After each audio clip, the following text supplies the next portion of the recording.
Welcome to Leading Organizations That Matter, a podcast about leadership and how we find impact, meaning, and joy in our work. I'm Ray Spadoni, and today's topic is When a Loved One is Dying, an interview with author Maureen Groden.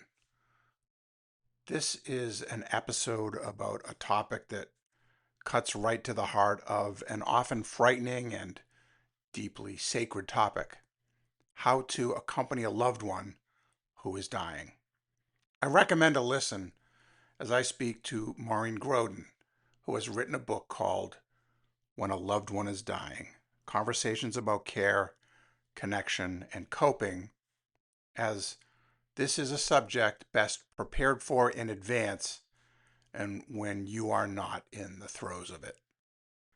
Hi, Maureen. Thank you for being with me here on Leading Organizations That Matter. First of all, would you tell our listeners a bit about yourself and your background, and then why this topic? Well, first of all, thank you very much for having me. I really am looking forward to this discussion, and also congratulations on your third season and over 100 podcasts. That's an incredible achievement. Thank you. So I've been a nurse for over 40 years now. I've been in end-of-life care for almost 30. And it was very, very important to me to educate the public about what happens when somebody has a serious illness or an end-of-life disease. So as I would educate people about end-of-life care, new staff, so forth, I would tell the same stories about Ray and the difficulty with symptom management, or Stanley about the difficulty with when to come on to hospice, that sort of thing. So I decided to write a book of stories of people I've cared for and the lessons that I learned from them. Great. So the topic and what you've written about is something that many of us would just assume not think about, let alone plan for, and that is the death of a loved one. So for anyone who is starting to listen to this particular episode and thinks to themselves, you know what, I'd rather listen to a podcast about something else, anything else, what do you have to say to them? Well, I feel really strongly that if people are willing to just learn a little bit about the process, they're actually going to have a better experience when the time comes. So just learning a little bit about what to expect, how the healthcare system works when someone has a serious illness. There's so much physical and emotional and sometimes spiritual worry when somebody is sick or dying, that it's not the time to learn about how the system works and about what you're going to now experience. So I just encourage people to try very hard to learn a little bit more about where the services are. What does palliative care mean? What does hospice care mean? When is somebody likely in the last 6 months of life? There are predictors of all of this. And so I just encourage people to try very hard, in spite of how sad or how sensitive it might be, to try to learn a little bit more about what is inevitably going to happen. Mm-hmm. Is that what really prompted you to write the book? Because you have many years of professional experience and some personal experiences, but why a book? Well, I really feel that by storytelling, it makes the information a little bit more accessible. I've been in nursing education off and on throughout my career. I've done a lot of education of nurses and social workers and liaisons in healthcare facilities about the importance of hospice and when are people eligible and what's included in the benefit, and a lot of other education within the system. And I really feel strongly that people in the public are the people that I want to educate. I just feel that it's going to be more successful, I think. I believe in a consumer sort of driven need or desire. I really feel like the current generation, changed birthing in our country with, people, partners being in emergency rooms and Lamaze and reducing cesarean section and all of that. And I really feel like right now there's a tremendous interest in having some control or direction of your own end of life experience. There's a lot of focus on death doulas and death cafes and green burials and voluntary stopping of eating and drinking and medical aid in dying. And so I think people really have an interest in this whole area and want to be able to exert some control over how their end of life experience goes. So I wanted to contribute to that education around what is it like to care for somebody? What does hospice mean? I really think if you can push beyond the discomfort and, the potential sadness of the topic, I really do think the knowledge will help you to have a better experience. I also think that there's a lot of misconceptions about hospice and end of life care. There's a lot of things that people come to understand about it that's not actually accurate. And so I also hope that some people that may have had an experience with a loved one that bothers them for the rest of their life, that they're still sort of feel sad about, that they may look at it just a little bit differently. For example, it's really common that people often die when people leave the bedside. That is a very common experience, and I don't know exactly why it happens, but I do know it happens a lot. So I just hope that through the stories that I've told, that people will learn more about an important topic and perhaps maybe look at an experience they've had and maybe look at it a little bit differently. Well, I need to say that it's really an excellent book that you've written, Maureen. And I've read a few different books on this topic, some of which approach it, I think, maybe more from an academic perspective. Um, this is not that, though it is chock full of a lot of information. It makes the topic very accessible, and I would say that it's very beautifully written. It's going to tug at your heartstrings if anyone reads this book. Definitely going to tug at their heartstrings, partly because it's going to invoke memories that we may all have from our own experiences, and that will be emotional. But really, the vignettes that you've provided right from the get-go, you talk about Alice and her family, and there's just a very simple scene of one of the daughters who has traveled from out of town to spend time with a dying mom, Alice. And in your story, you described the fact that she went for a walk.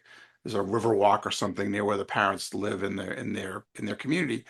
And I highlighted this sentence, which was, as she walks back into the house, it feels like it's wrapped up in warmth, stillness, and sorrow. And I don't know, that just really hit me because I think for anyone who has accompanied someone, a loved one who's dying, to have that moment of respite where you can step out into the world and, get some breathing space and a little bit of a break. It's the stepping back in to a very sacred, but a very, very difficult place. And I just was struck by how accessible your writing is and the fact that the stories you've told are ones that are so relatable. And I think the way you've written it is just very, very moving. Oh, thank you very much. I really appreciate that. The first story is about Alice, and the title of the chapter is called "I Can't Believe This Is Happening." Mhm. As I'm writing this, one of my very good friends contacted me and said that her husband, who had just been diagnosed with lung cancer, she said to me, "I can't believe this is happening." Mhm. And I think that's just something that we have to come to understand, that oftentimes it's literally a phone call, a doctor's appointment, that oftentimes our life is shocked into reality about the possibility of somebody that we love dearly has a serious or end of life disease. So it was somewhat intentional to have the book start with that particular chapter. Nobody in my entire career reminded me more of my mother than Alice, Wow. that particular woman in the story. And yeah, I'm just hoping that people can read about it and hear about the decisions that the family made about whether or not to have treatment when she was diagnosed with stage 4 pancreatic cancer and had already metastasized. And that decision about whether to do anything about it. And then also how she reacted to each of her 3 children, who were very different, and her spouse as well. And then just the process of meeting with a hospice person and having it be the focus not on the diagnosis so much as who are you as a person, Alice? Tell me a little bit about yourself. And then the caregiving part with the family coming together and taking turns and that sort of thing. So I'm hoping that people get a good sense of what families experience while they go through this very difficult experience. Well, on the topic of family, there's another story, and you already referred to Ray earlier up front, and lest anyone think that's me, because my name is Ray. This is a different Ray. But you talk about Ray and his daughter Allison, and it sort of showcases the fact that families are complicated and that personal history and context are important factors in how the dying process can actually unfold. Can you can you speak to your experience with that?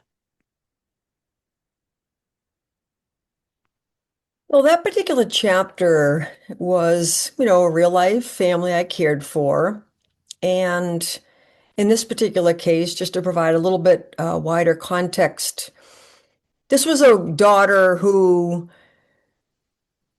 she and her brother had experienced the divorce of their parents, and the father had difficulties and had been, estranged to some degree with her.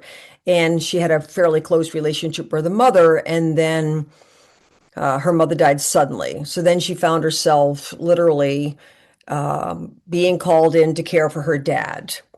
And in this particular chapter, what I experience as a hospice manager, director, and clinician is that in this case, this person was in the hospital, was diagnosed with colon cancer, was clear as much as they could be given the family dynamics that they weren't going to get any more chemo.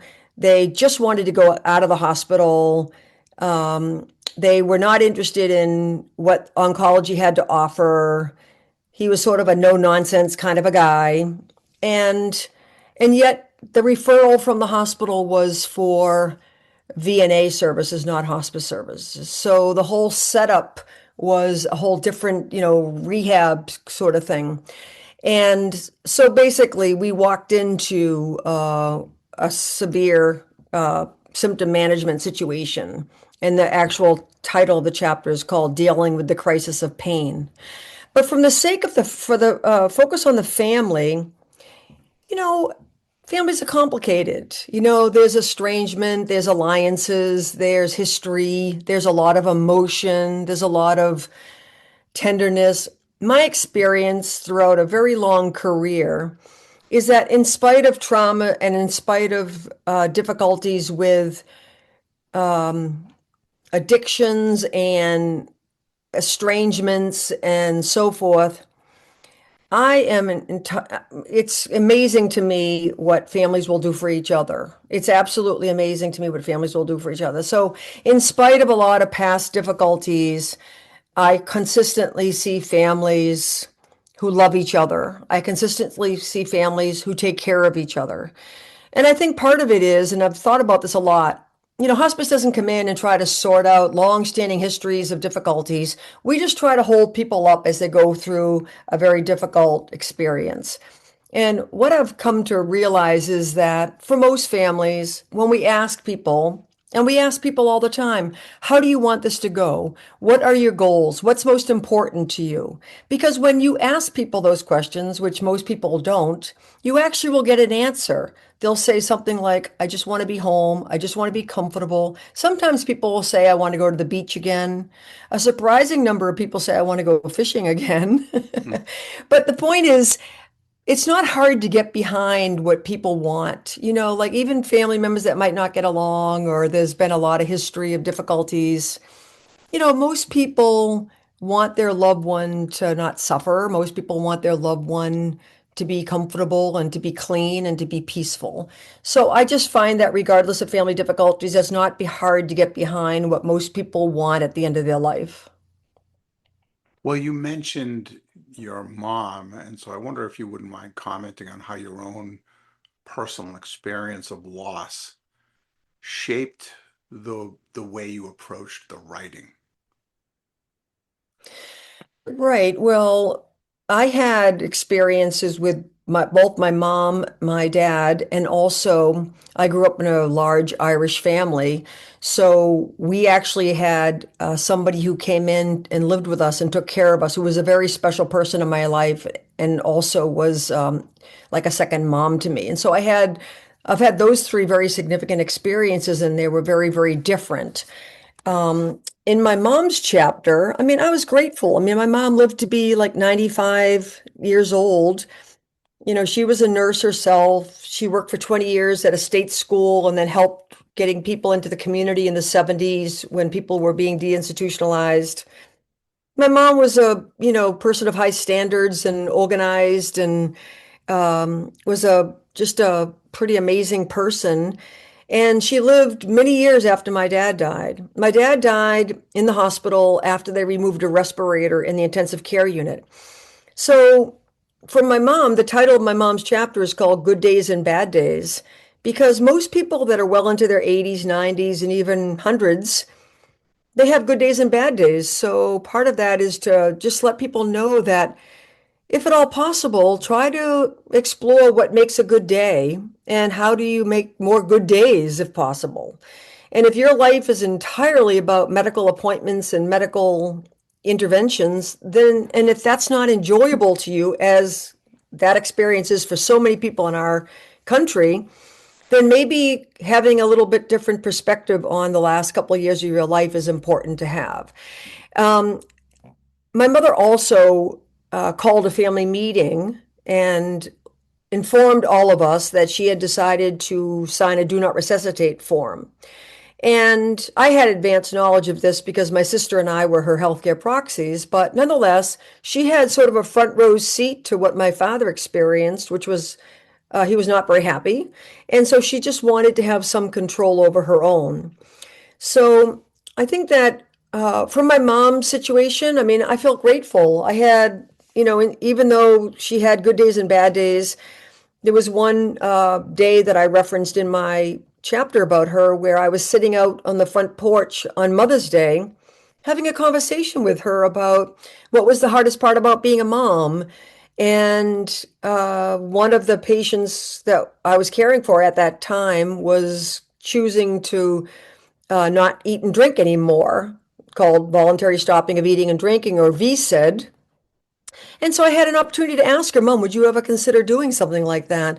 So, I mean, I had a lot of heart to heart conversations with her. She lived a long time. I felt grateful that all of us had chipped in to help take care of her. So, for me, I think that I was very, very grateful for that. And the same thing with the woman that was our nanny.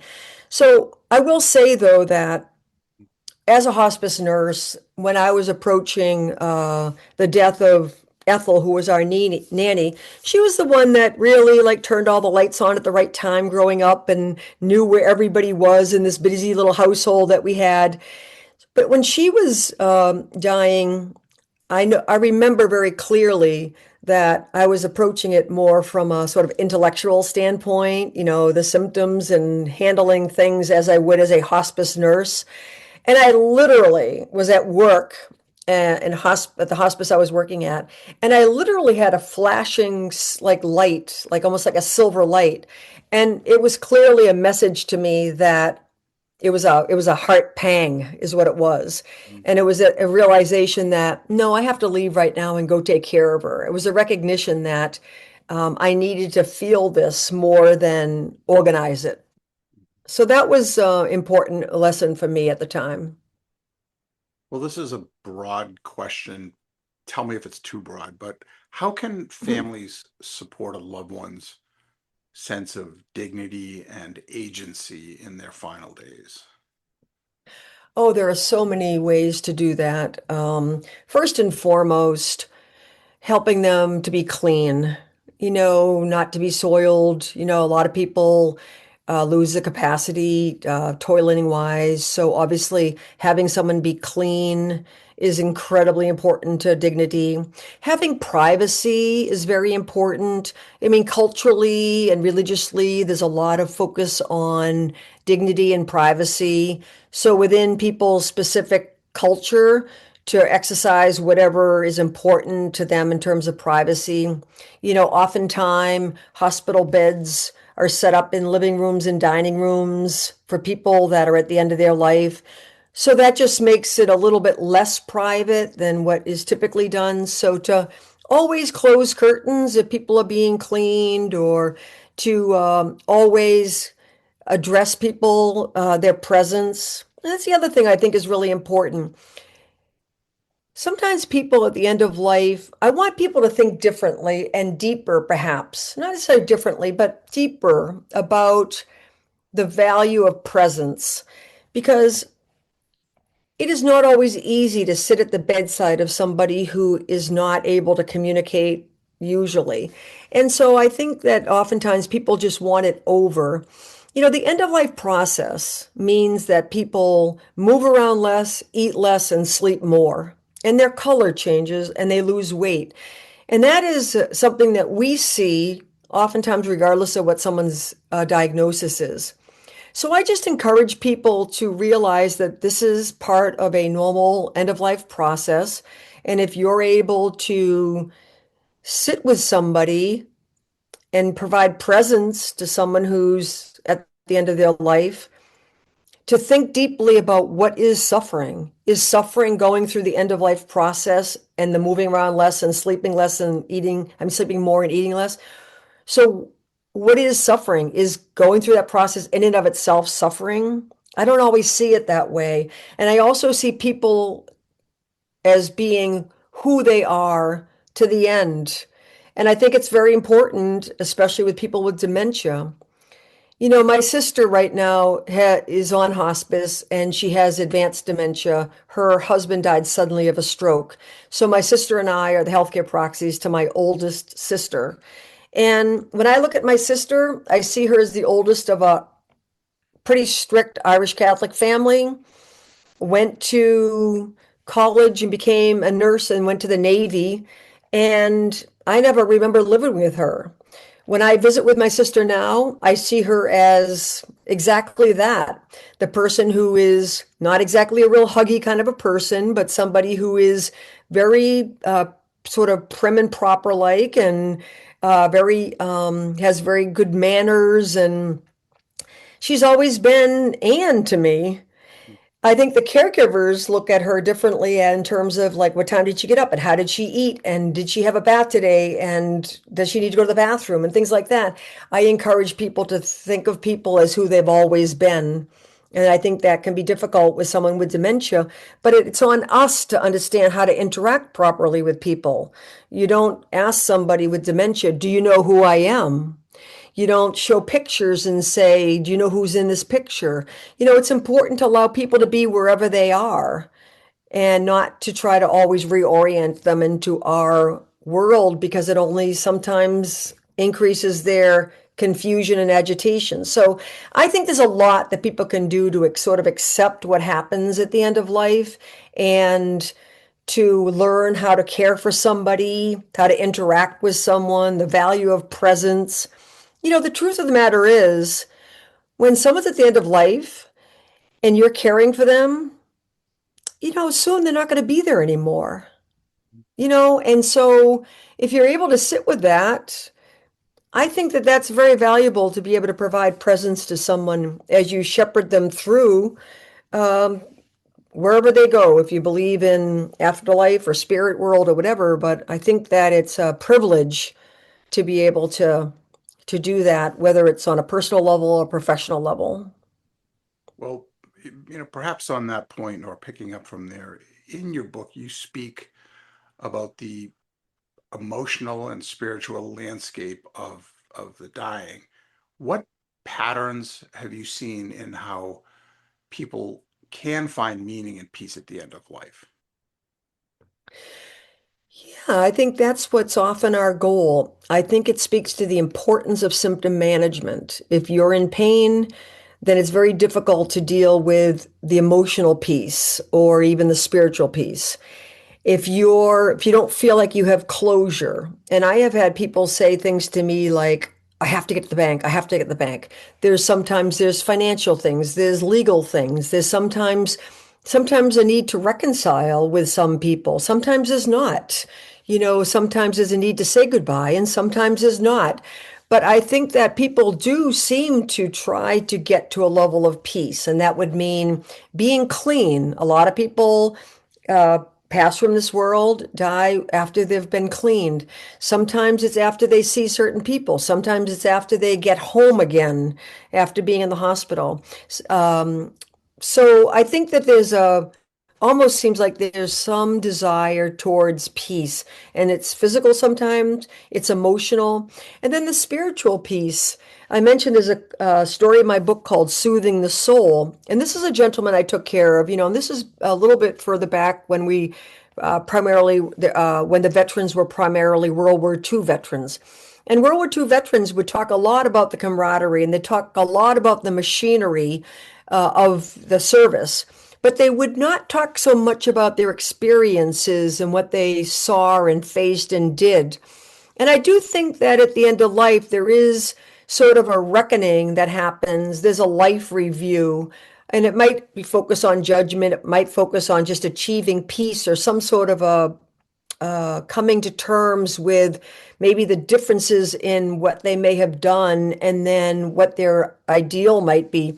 I'm not really sure, but for veterans, there's a term that's referred to now as moral injury, Oh yeah. and it's an attempt to sort of uh, reconcile maybe some experiences. So for this person in the story that I mentioned, he was incredibly restless. And at that particular point, he wasn't able to articulate what he was experiencing. It was just manifest itself as extreme restlessness, and it was incredibly difficult for the family and dangerous and such. And so we attempted to manage it with some medication, and then at that particular time, they he was raised Catholic. Priest came out and actually gave him sacrament of the sick, but also reconciliation. And I think that that was almost like a magic wand. I think that getting to some measure of peace, and sometimes that's through music, sometimes it's through energy work like Reiki, sometimes it's from pastoral visits and blessings of some kind, but I do think that there is some desire towards spiritual, emotional, and physical peace. Not that everyone necessarily achieves that in their life before death, but I do think that some people do try to get to that place. Let's talk a bit about the caregivers. And, caregiving can be exhausting and it can be very special and sacred at the same time. Another, probably too broad of a question, but I just wonder if you can comment on how families can care for themselves without feeling guilty or selfish in the process. Well, I'll just start by saying, Ray, that it's incredibly hard.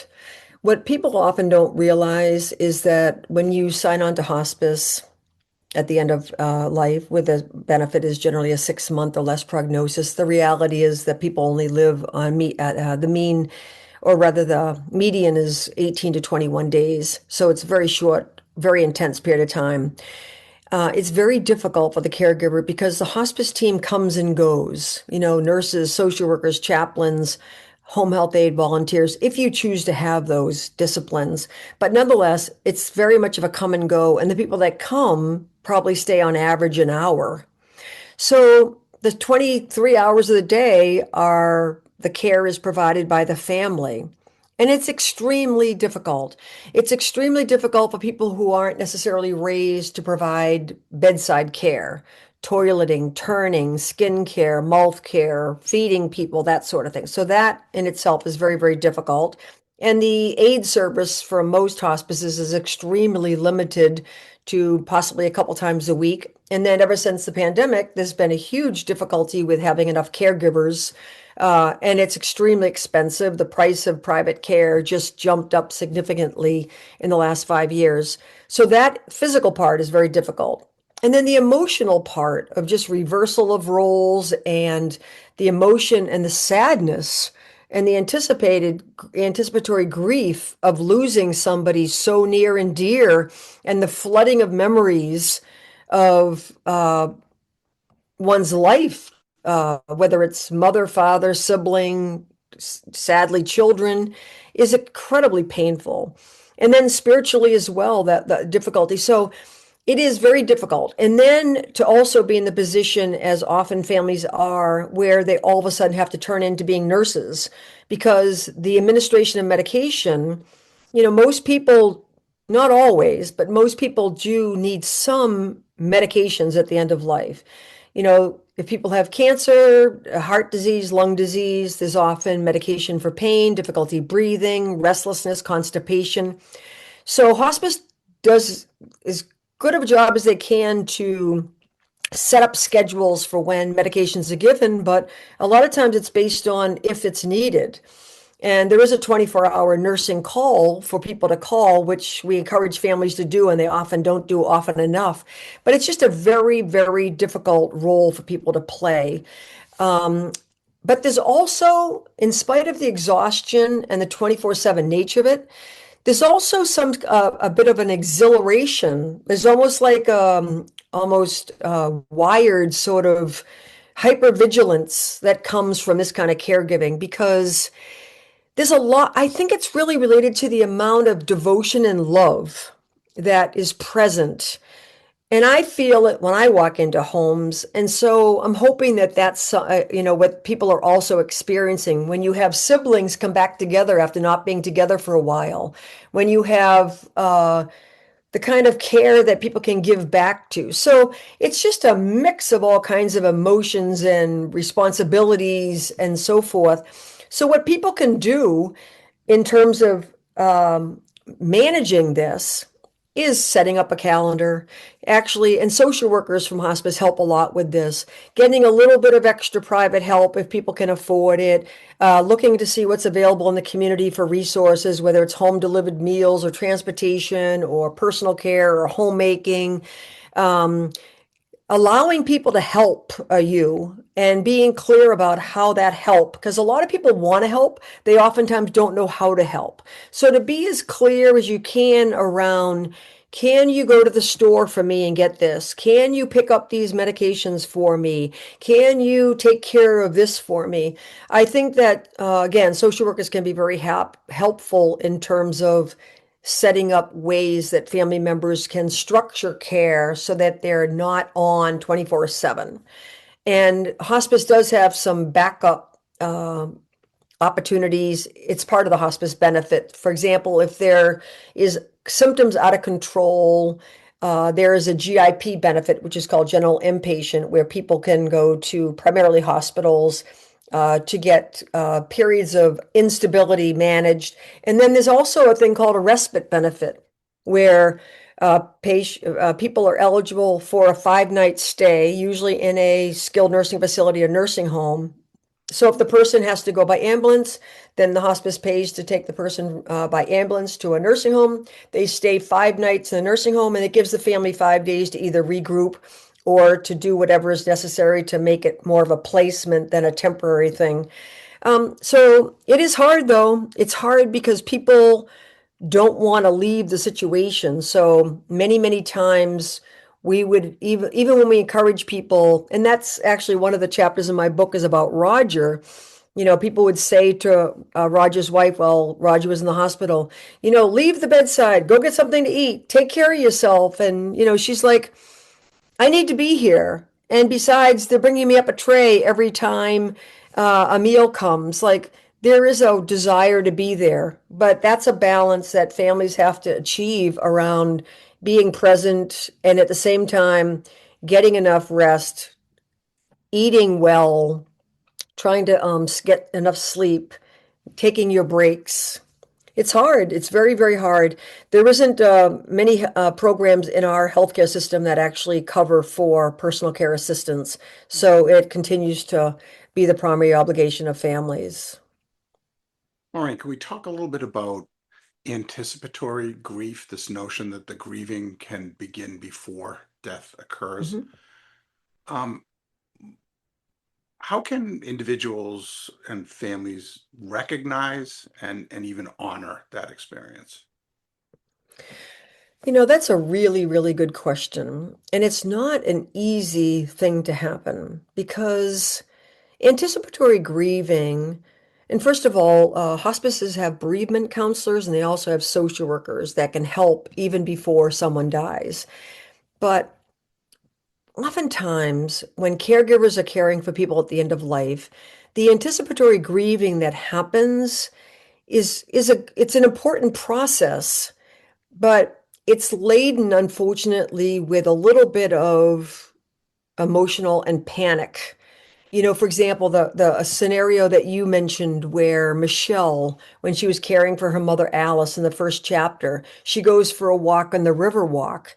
And while she's out there, she's getting a little bit of respite, but she's also crying. She's crying because she's asking, how is our family going to be without mom? I'm like the middle child, and mom comes to my defense. What's going to happen when there's no mom anymore? And then also, there's another chapter called From Discord to Harmony, where there's two daughters caring for their mom. Their mom has dementia. She lives in a nursing home. And the older daughter is very much wants comfort measures only for her mother. And the younger daughter is very much wanting full speed ahead treatment. I can't believe you're just going to do nothing, and just let her die like this. So they're on very different pages. And the younger daughter is asking those very questions also, like, what's going to be like when mom's not here? It's just me and my sister, and we don't get along that great. Hmm. So I think that people, when they're anticipating the loss, they're trying to start the process of feeling about what life will be like without this person.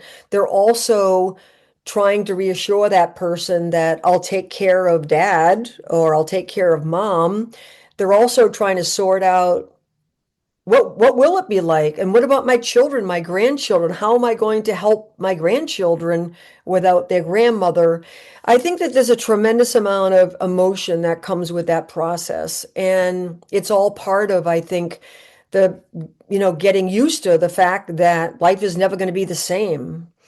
Um, yeah, and I think that bereavement services from hospices extend for at least 12 weeks, 12 months rather, after the death of a loved one. And I think that that's an important service that people can continue to access. I think, frankly, a lot of family difficulties come up after people have died. I think that most families hold it together. They take turns. There may be resentments, and the responsible people get more responsible, and the irresponsible stay irresponsible. And there's a lot of tension around who's doing what. But for the most part, they hold things together for the sake of the person that is dying. And unfortunately, whether it's possessions and houses and various decisions that happen after the fact, I think that's when oftentimes families run into difficulties. And that's unfortunately when the whole complement of the team is not necessarily available to see people through, but at least the bereavement folks are able to make appropriate referrals and help out. Is there anything you've seen in addition to bereavement services that can help members of a family begin to integrate the loss after death occurs? Oh, I am one of the strongest advocates of ritual and also bereavement groups. So, bereavement groups. So, when my mom died, I did a bereavement group and I felt okay about how things went with my mom. I was grateful that I happened to be one of the people, the three people at her bedside when she took her last breath. I was one of the few people when my dad died, and same with Ethel, our nanny. So I felt really grateful about that. My mom, when she died, she lived a long life and she kept saying, I feel like I'm just waiting for a catastrophic event. I don't know that at that point so many of her siblings and friends had died. So her passing was something that, um, was okay.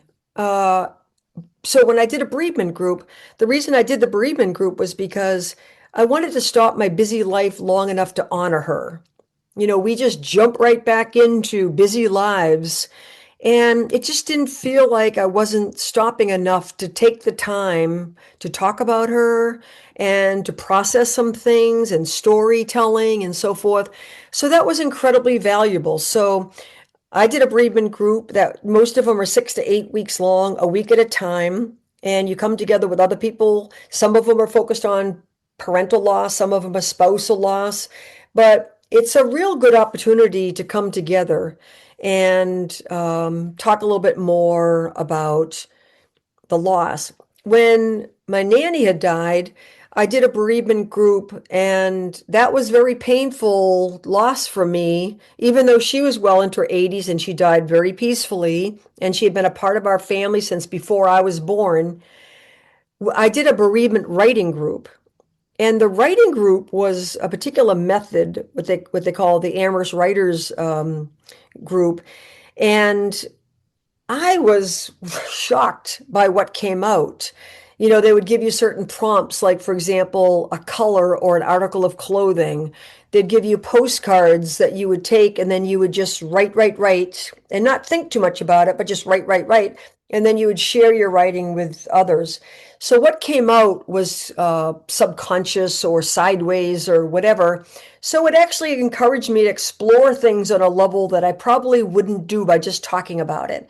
And so that was an incredibly valuable experience. And I still have those writings that I hope to write them up someday. So I think doing a bereavement group with a skilled facilitator is extremely helpful, especially for a significant loss like a parent or a sibling or a child or a very, very close friend. I just think it helps to process all the emotion, all the change. The other thing is ritual. So I had a woman at one of the book events that I was doing recently come up to me and said, my loved one died during the pandemic. It was absolutely horrible. We only could do window visits. I wasn't able to be there at the bedside. We weren't able to have any services afterwards or whatever. And I asked her, I said, is it too late?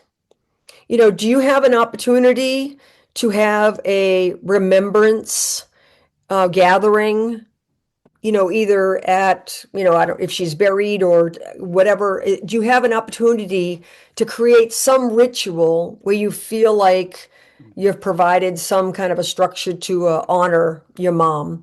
And so I think that anytime there's a ritual, I've just come to learn whether it's we had a lot of really good services at the hospices I worked at. For example, we had our chaplain played the guitar.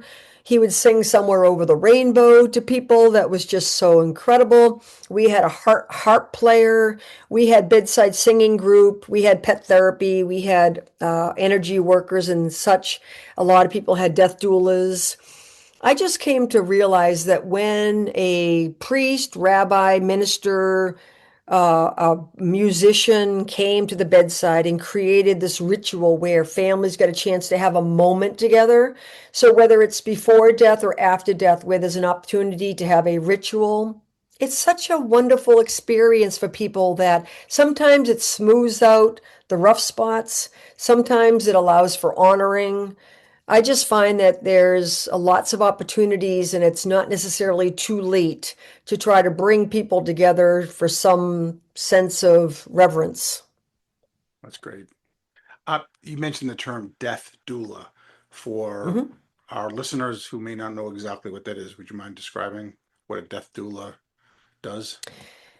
Yeah, well, that came about when, before that there were birthing doulas. And so it's somebody that you would hire who would come in and really help you organize a lot of the activities of the day. So a woman that I had cared for recently, the daughter had hired a death doula, and this particular person, and it's a little bit separate from the hospice services. They're more on the day-to-day activities of making sure that what you need, something you might need at the store, or sometimes they help with helping you contact funeral services, that sort of thing. It's more of the day-to-day assistance and sort of the being with you as you go through this process, which, like I mentioned, hospice is clinicians that are social workers, nurses, chaplains, physicians that actually help with specific discipline, specific thing. And I think doulas are present with, I'm here to help you with the day to day, and whatever it is that you need, I'm going to help you. And they're tremendously supportive people. There are death doula programs. A woman that I met recently is in a death doula program in Vermont right now. And it's just a new sort of role at end of life where that person will help you with a lot of the day to day activities that happen at the end of life. Great. Thank you. Thank you for defining that. Let me ask a last question. No, actually, second to last question. Mhm. The last question is a little off topic to what we've been discussing, and so I'll leave the suspense there. But the I want to ask you, what are you hoping readers will carry with them long after they finish your book?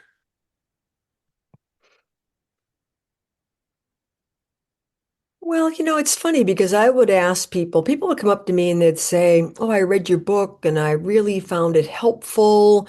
And I mean, I'm getting a lot of those emails, which is really nice that I learned a lot. A very good friend of mine that I've known for a long time read it. She just had her 80th birthday and she said, "Everybody needs to read this book. I can't believe how much I learned from this book."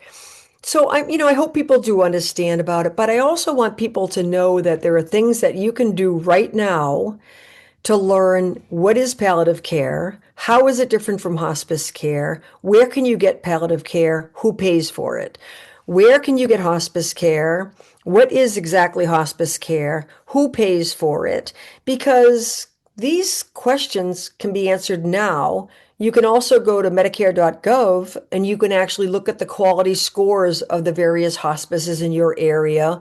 You can learn about what is involved in caregiving somebody at the end of life. So my website, which is maureengroden.com, has a resource list, and all the resources are geared towards the public. But it talks about the importance of everybody age 18 and above having a healthcare proxy. And then there's the website called the Conversation Project, which helps people with the healthcare proxy situation. And then it also talks about some of the palliative care resources like CAPC, Center to Advance Palliative Care, or getpalliativecare.org. So I'm kind of hoping that people, learn through these stories,